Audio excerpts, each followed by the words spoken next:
이 마태복음 13장에는 천국에 관한 비유들로 가득 차 있어요. 그래서 하나님의 나라를 이해하는 데 있어서 마태복음 14장은 우리가 필수적으로 알아봐야 됩니다. 그래서 우리가 또 앞으로 몇 달간 마태복음 13장을 우리가 해야 될 텐데요. 오늘은 아주 짤막하게만 말씀을 드리겠습니다. 마태복음 13장은 천국 비유라고 하고 있습니다. 그래서 마태복음 13장에는 천국은 어떤 성격이 있는가에 대해서 비유를 통해서 집중적으로 이렇게 천국 비유를 모아놨어요.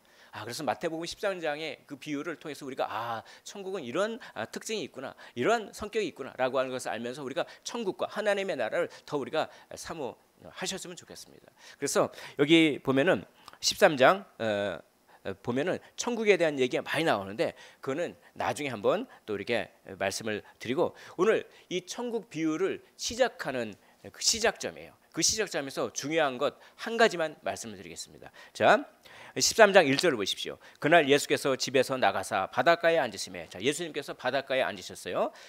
갈릴리 바다죠. 원래 호수죠. 근데 히브리 사람은 호수가 바다예요. 그냥 바다. 여기 물컵에 물이 이렇게 담겨져 있죠. 이걸 히브리 사람은 바다라고 해요. 바다. 그러니까 뭔가 물이 어떤 공간에 갇혀 있으면 다 바다라고 합니다. 히브리적 개념은 그래요. 그러니까 그 갈릴리 호숫가에 딱 앉고, 자, 아마 이 바람이, 제가 알기로는 갑자기 기억이 좀 그러네요. 그 저녁이 되면은 육지에서 갈릴리 호수 쪽으로 바람이 붑니다.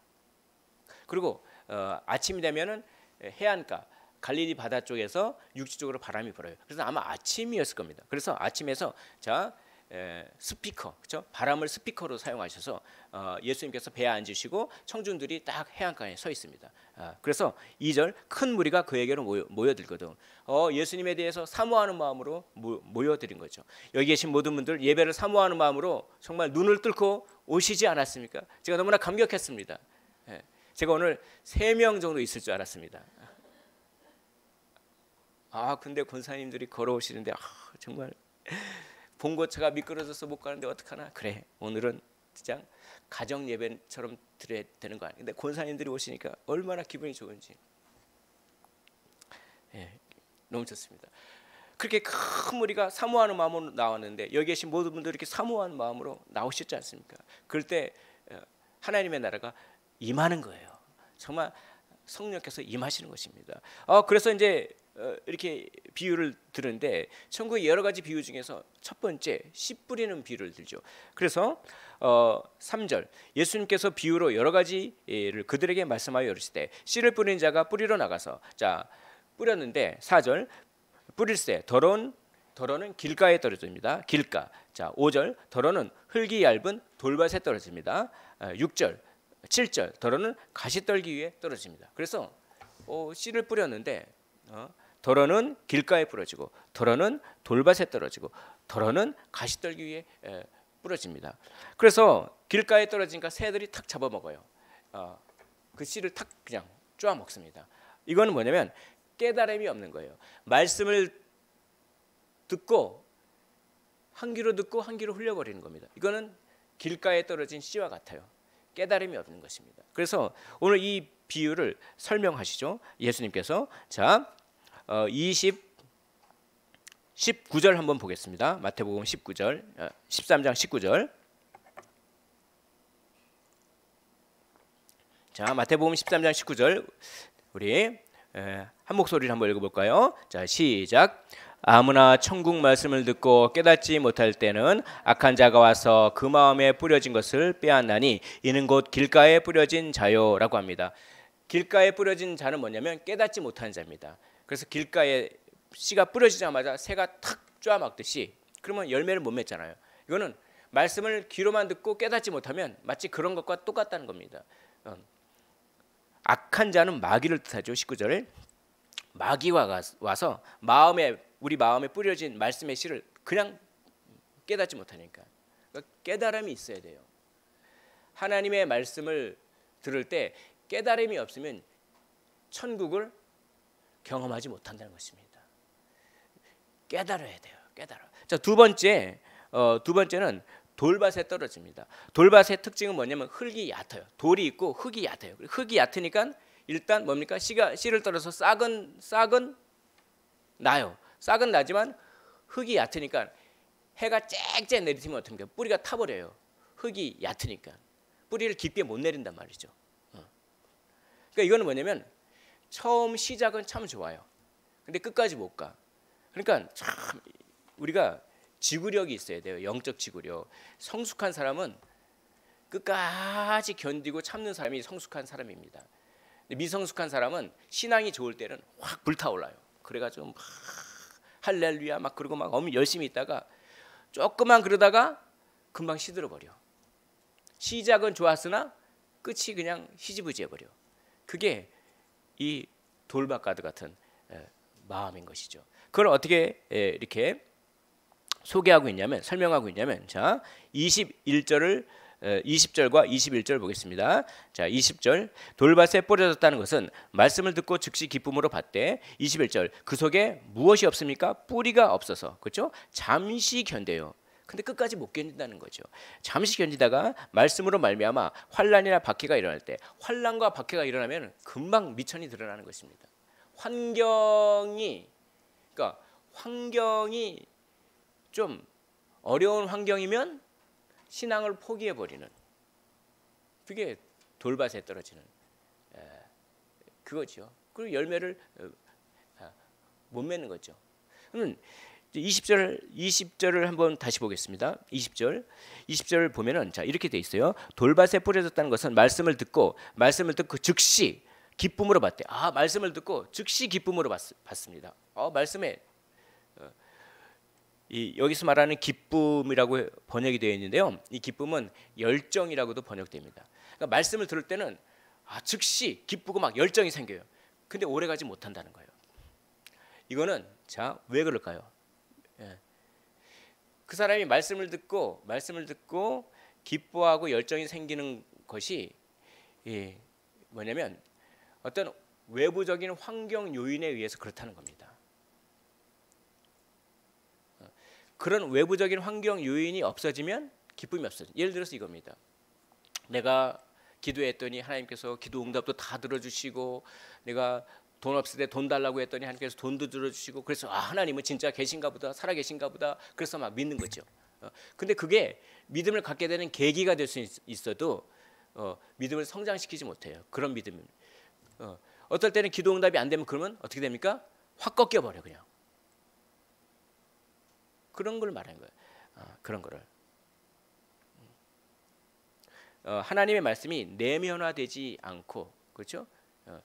이 사람이 하나님의 말씀을 듣고 기뻐하는 것은 뭔가 외적인 환경이 형통하다든지 그래서 근데 그런 환경이 변하면 믿음이 탁 꺾어버리는 그런 게 바로 돌짝밭 같은 마음이죠. 그리고 또 어떤 마음이냐면 가시떨기가 있어요. 자 7절 한번 보겠습니다. 더러는 가시떨기 위에 떨어짐에 자 가시가 자라서 기운을 어떻게 합니까? 막았고 이건 경쟁자가 있는 거예요. 경쟁자. 이게 흙 자체는 그 땅 자체는 괜찮아요. 땅 자체는 뿌리를 깊게 내릴 수 있는 땅이에요. 근데 문제가 있어요. 그 땅에 무엇이 자라고 있습니까? 가시가 자라고 있어요. 그래서 뭡니까? 기운을 막아버려요. 열매를 못 맞게 기운을 막아버려요. 이거는 뭐냐면 우리 안에 경쟁자가 있다는 것입니다. 우리 안에 하나님 말씀과 경쟁하는 경쟁자가 있어요. 무엇입니까? 제일 대표적인 게 뭡니까? 돈이죠. 돈. 우리 안에 경쟁자가 있다는 거죠. 하나님의 말씀을 따를 건지 돈을 따를 것인지. 그게 가시덤불이에요. 우리 안에 있는 경쟁자, 하나님의 말씀과 경쟁하는 경쟁자, 그 경쟁자가 하나님의 말씀을 짓누른다는 거죠. 그래서 이거를 그 경쟁자를 우상이라고 합니다. 자, 그래서 이거를 한번 어떻게 해설했나 보겠습니다. 자, 22절 말씀 우리 한 목소리로 읽어보도록 하겠습니다. 22절입니다. 자, 시작. 가시떨기에 뿌려졌다는 것은 말씀을 들으나 세상의 염려와 재물의 유혹에 말씀이 막혀 결실하지 못하는 자요. 뭐에 막혔습니까? 세상 염려와 재물의 유혹에. 한마디로 돈 욕심 때문에 그렇다는 것입니다. 돈 욕심을 이렇게 바꾸겠습니다. 나는 부자도 아닌데 돈 욕심 없어. 근데 여기서 말하는 재물의 유혹과 세상 염려를 이런 식으로 바꿀 수가 있습니다. 자, 아까워하는 마음이 있습니까? 아유, 나는 거기 아니 나는 5만 원 부조했는데 3만 원 부조했단 말이야. 이런 아까워하는 마음이잖아요. 그 우상입니다. 그거. 그럼 어떻게 합니까? 순간 그 사람은 미워해요. 근데 하나님은 말씀은 미워하라고 합니까? 사랑하라고 합니까? 그럼 뭐 때문에 무엇이 가시덤불 역할을 해서 하나님의 말씀, 사랑하라고 하는 말씀을 막고 있습니까? 아까워하는 마음이죠. 저도 참 그런 아까워하는 마음이 많이 있어가지고 아니 나는 10만 원 부조했는데 5만 원만 부조해. 참 그 미워하고. 응? 그 다 가시덤불이에요. 그거 다 가시덤불입니다. 그거. 그리고 뭡니까? 가시덤불이 또 어떤 게 또 가시덤불이죠? 그 시기와 질투. 그 참. 아이고 그냥 만나기만 하면 그냥 우리 뭐 어떻게 됐니 막 그러면서 그럼 아이 그냥 시기가 나고 질투가 나고 막 그게 무엇과 경쟁하고 있습니까? 하나님의 말씀과 내 안에 시기와 질투가 경쟁하고 있는 거예요. 그게 가시예요. 시기와 질투가 하나님의 말씀에 순종하는 걸 가로막고 있어요. 예, 가로막고 있습니다. 그러니까요. 가시덤불이죠. 또 뭡니까? 또 뭐가 하나님의 말씀과 경쟁하고 있죠? 기분이죠. 기분 나쁘다 이거죠. 나 기분 나쁘다 이거죠. 기분 나쁘니까 하나님의 말씀을 그렇죠? 사랑은 오래 참고라고 하는 말씀이 딱 생각이 나는데 기분 나빠 내가 지금. 나 못 참겠어. 그게 가시죠, 그게. 그러니까 우리 안에는요 하나님의 말씀과 경쟁하고 있는 가시가 있다는 겁니다. 돈 욕심이라든지 시기와 질투라든지 또 내 자존심이라든지 또 뭡니까? 내 공명심, 또 사람에게 인정받고 싶은 그런 마음들, 또 그 여러 가지가 있죠. 아까워하는 마음들, 기분의 우상들, 그런 것 때문에 그렇습니다. 자, 이렇게 장애물이 있어요. 장애물 뭡니까? 하나님의 말씀이 열매를 맺게 하는데 이런 장애물이 있다고 하는 것입니다. 이런 장애물. 그러니까 다시 한번 정리를 하면 말씀을 깨닫지 못해서 그냥 새가 쪼아버리는 그런 장애물이 있고, 또 시작은 좋아하는데 그 외적인 환경 때문에 환경이 바뀌면 그냥 툭 꺾여가지고 그냥 오래 가지 못하고 하는 그런 장애물. 또 뭡니까? 우리 마음 가운데 하나님의 말씀과 경쟁하고 있는 우상들, 가시덤불, 그런 장애물들, 이 세 종류의 장애물 때문에 어떻게 해야 됩니까? 열매를 못 맺다고 하는 겁니다. 이 장애물을 제거해야 천국을 경험하게 되는 겁니다. 이 장애물을 제거해야 하나님의 나라가 내 안에 임하고 하나님의 말씀을 내가 순종할 수 있는, 기쁘게 순종할 수 있는 그런 정말 부드러운 마음. 그래서 하나님의 나라가 내 안에 임하는 거예요. 이런 장애물을 제거할 때. 그래서 천국은 어떤 곳이라고 설명하기 전에 예수님은 먼저 우리의 마음의 장애물을 제거하라고 하는 말씀을 맨 먼저 하고 계신 것입니다. 사랑하는 성도 여러분, 올 한 해 마음속에 장애물을 제거하시기를 주의 이름으로 축원을 드립니다. 이 장애물을 제거하면 말씀이 열매를 맺어요. 그래서 30배요, 60배요, 100배의 열매를 맺게 된다라고 하는 말씀을 하고 있는 것입니다. 자, 23절 말씀을 우리 한 목소리로 읽어보도록 하겠습니다. 23절입니다. 자, 23절 한 목소리로 읽습니다. 시작. 좋은 땅에 뿌려졌다는 것은 말씀을 듣고 깨닫는 자니 결실하여 어떤 것은 100배, 어떤 것은 60배, 어떤 것은 30배가 되느니라 하시더라. 아멘. 30배요, 60배요, 100배의 참 열매를 맺는 것은 저 말씀을 듣고 무엇하는 자입니까? 깨닫는 자입니다. 말씀을 듣고 진정으로 깨달으면 대충 깨닫는 게 아니라 진정으로 깨달으면 길가밭을 이겨내고 돌밭도 이겨내고 환경을 이겨낸단 말이죠. 또 우리 안에 있는 가시, 그렇죠? 말씀과 경쟁하는 것도 이겨내고, 그렇죠? 예, 그 비결이 있습니다.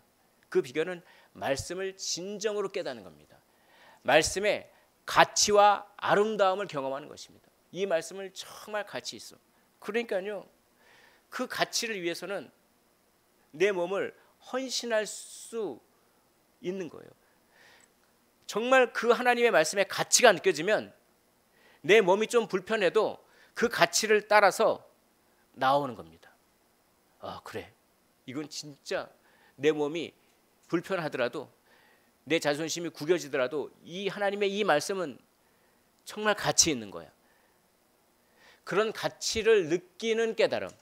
자, 머리로만 이 말씀이 이런 뜻이라고 하는 그런 깨달음 말고, 그거는 돌짝밭이에요. 그런 깨달음 말고 이 깨달은 말씀이 내 마음과 의지를 장악하고 지배해서 정말 내가 몸이 좀 불편하고 내가 손해 보더라도 이 가치를 위해서 내가 헌신하겠다고 하고 하는 마음이 들 정도의 깨달음. 그런 깨달음이 있어야만 하나님의 나라가 우리 안에 임하고, 말씀에 그런 깨달음이 있는 자만 구원받는 자인 것입니다.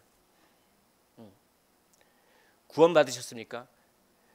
그것을 내가 구원받았는지 안 받았는지를 점검하는 시금석 중에 하나는, 내가 이 하나님의 말씀을 다는 아니지만 어떤 하나님의 말씀 한 구절이라도 정말 엄청난 거기에 가치를 느껴서, 내가 이 말씀 때문에 내가 육체적으로 피곤할지라도, 내가 금전적으로 손해 볼지라도, 또 내가 자존심이 구겨질지라도 이 말씀 하나 때문에 이 말씀의 가치를 느껴서 이 말씀 지키기 위해서 포기했던 경험이, 또 포기하려고 하는 마음의 방향성과 성향이 있으십니까? 이걸 점검하라는 거예요. 그런 자는 할렐루야, 구원받으셨어요. 그는 물론 순간적으로 또 넘어지긴 하지만 그런 마음의 방향성은 성령께서만 역사하는 것인 것입니다. 그래서 천국이 우리 안에 정말 먼저 임해야 돼요. 임하는데 강력하게 임하기를 원합니다. 강력하게 임하십시오. 그는 하나님의 말씀을 계속 묵상하고 계속해서 생각할 때, 그렇죠? 우리 안에 그 하나님의 말씀이 진정으로 깨달아지고 하나님의 말씀의 가치와 아름다움이 깨달아지고, 그래서 우리의 의지가 굳세지고, 그래서 30배요, 60배요, 100배의 열매를 맺는 것입니다. 들을 귀 있는 자는 들으십시오. 들을 귀 있는 자가 되라고 하는 것입니다. 말씀을 진정으로 깨닫는 자가 되라는 것입니다. 자, 그래서 오늘 말씀을 우리가 마치려고 하는데요. 우리가 올 한 해 신년 우리 안에 장애물을 제거하게 해달라고, 그리고 말씀을 진정으로 깨닫게 해달라고 우리가 그 기도를 정말 많이 드리면서, 말씀을 어떻게 해야 될까요? 앉으나 서나 말씀을 생각하십시오. 오늘 찬양을 했죠. 나 항상 듣던 말씀 또 들려주시오. 한 번 들어서 됩니까? 한 번 들어서 안 돼요. 또 들려주시오. 또 들려주시오. 말씀을 부지런히 생각하고 또 생각하는 것입니다. 그러면 말씀의 가치를 경험하게 돼요. 이걸 한번 경험해 보셨으면 좋겠습니다. 말씀을 또 읽고 또 생각하고 또 생각하고, 주일 요 1시간만 생각하는 것이 아니라 틈나는 대로 말씀을 생각하고 한번 해보십시오. 놀라운 일이 벌어집니다. 기쁨이 회복될 줄 믿습니다. 사랑이 회복될 줄 믿습니다. 평안이 회복될 줄 믿습니다. 신령한 은혜를 회복하게 될 줄 믿습니다. 아멘이십니까? 너무 좋네요. 그래서 올 한해 우리 마음 가운데 장애물, 그렇죠?